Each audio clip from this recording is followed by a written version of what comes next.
Enggan tempur jalur hukum, Mario Dandi pilih eksekusi sendiri David Ozora.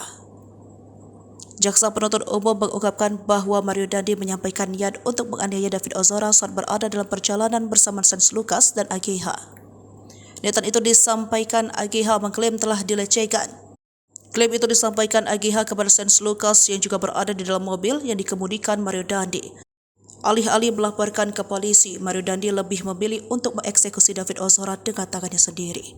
Niatan itu pun kemudian terlaksana. Mario Dandi bersama Shane Lucas dan AGH tiba di perumahan Grand Permata Jakarta Selatan, rumah temannya David Ozora pada 20 Februari 2023 pada pukul 6:28 waktu Indonesia bagian Barat. Begitu tiba di lokasi, Shane Lucas sempat menawarkan bantuan terkait penganiayaan itu. "Ntar gue ngapain, Den? Mau gue ikut pukulin juga enggak?" tanya Shane Lucas kepada Mario Dandi kala itu. Tawaran itu pun ditolak Mario Dandi. Namun Dandi menawarkan agar Shane merekam aksi penganiayaannya. "Ntar lo videoin aja, nih HP gue," katanya.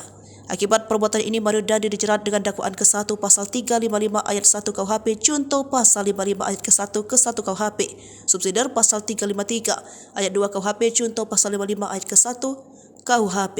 Berdasarkan dakwaan kesatuan primer, yaitu pasal 355 ayat 1 KUHP, Mario Dandi praktis terancam pidana penjara selama 12 tahun.